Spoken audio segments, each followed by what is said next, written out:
Part 2. In which the Pythons meet the Pythons. Michael Palin and Terry Jones went to Oxford University, while Graham Chapman, Eric Idle and John Cleese went to Cambridge. It was a hard life. We were forced to choose between two of the crappiest, least-known universities in the country, Oxford and Cambridge. Terry Gilliam studied at Occidental, an American university which doesn't really count. I went to Occidental, which is cool too. And somewhere in the middle of and after university, the Pythons began to get to know each other. Here's Michael Palin. I think the first time I saw Terry Jones, I think it was on a poster. But there was a play at Oxford called Monsieur Taran, I think it was. And there was Terry in his old coat. There was a fag hanging out of his mouth in a kind of crouched in a corner, looking generally sort of rather strange and alienated. And it was a poster for some play he was doing at Oxford. And I think it was probably my end of my first year, beginning of my second year, so it'd be 62, 60, it'd be 63. He was a year above you, wasn't he? Yeah. And then, as you do, you kind of notice people around in the streets, and I probably bumped into Terry, or I saw him wandering around, but he was doing some acting then, quite serious acting, and he was a year ahead of me, so there's a kind of little bit of sort of, I suppose that you always feel the people above you are the real sort of stars of the university. There's a bit star status thing in the theatre at Oxford. So I might well have seen him on stage next. He and I and one or two others got together to rewrite a sketch for the Oxford University end of summer review. Here's John Cleese. Chapman I met at an audition.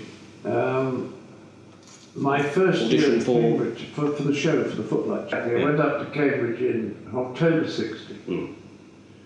In time for the show at the end of the year. I was invited along to audition.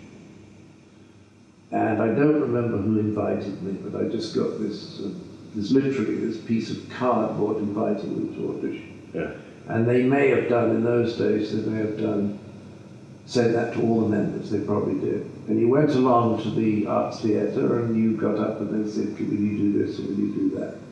And I remember I had to try and sing some jazz number that meant nothing to me, Fats Waller, Mama, something about shortening bread. I think I know what you mean, yeah.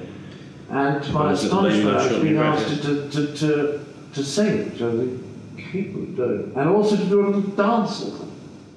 And I was kind of bewildered, but I did it, and I knew that I wasn't good, and linked up with Chapman. I think we started talking before we got up to audition, and we went off afterwards to a cafe and had something to eat. And it's very strange, but I remember that my reaction to Chapman afterwards was quite a strong feeling of dislike. Isn't that true? Terry Jones remembers the first time he met Terry Gilliam, with an interruption from Eric Idle.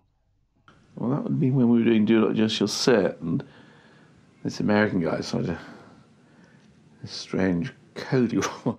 Gilliam appeared in sort of either a lunch or a bar circumstances, and he had this fantastic coat, this Afghan coat. Everyone mentions the coat. I can't even remember what it was like now. It started hanging around and script meetings. I think Eric had brought him along. I was really taken by him. I was impressed by him, and he was, I don't know why, I can't explain, except it must have been right. Yes, I just remember him coming along and being very sort of full of ideas and everything, and not quite following what he was saying. And then, being slightly alarmed by his enthusiasm, I think, thinking, where's this going? We're all trying to get everything absolutely right, and we're trying to control everything. And here's this somebody else tearing it off into a different direction. Finding him a bit alarming, I think. Yes. And it was love at first sight. It was love at first sight. I fell in love with the coat immediately. Eric Idle on John Cleese. Don't forget, when I joined the Footlights, Cleese is there performing. And he was remarkable. I mean, there was nobody like him. He was utterly remarkable. I mean, when I saw the Cambridge Fortnight's Review that year, there were very funny people, like, you know, people said, oh, Bilotti's funny, Tim McTeller's funny, but there was only one person you looked at on stage, and that was John. And he was never admitted to being funny for a second.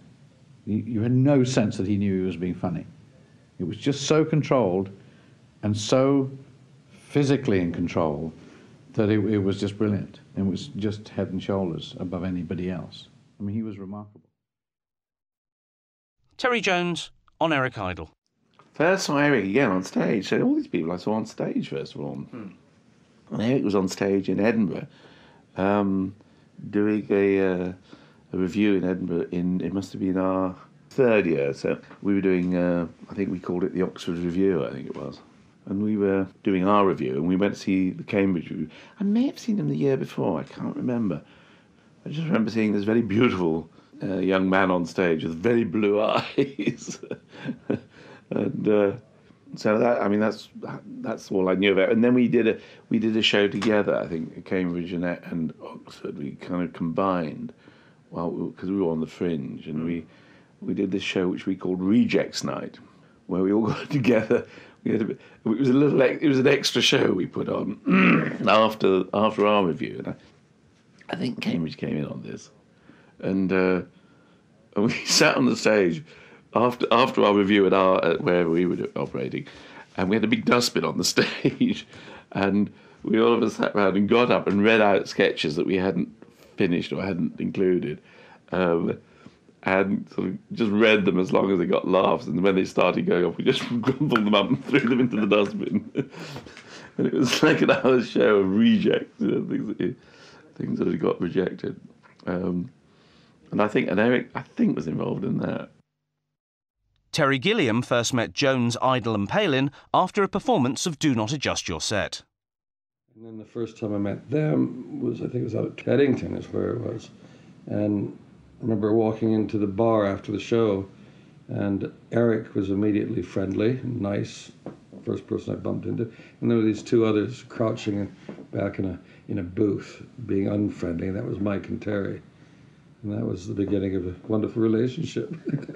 They were friendly enough, but it was really, I really felt it was clear that they were quite territorial, and there was this interloper in the big sheepskin coat that everybody talks about. That everybody does that. Yeah, I mentioned the coat. The coat. It was. I mean, obviously, it was this coat I bought in Turkey when I was hitchhiking around. Fantastic that I'd painted it.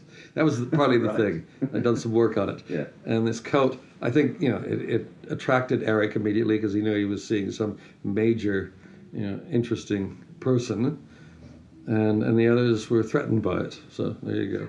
Threatened by it.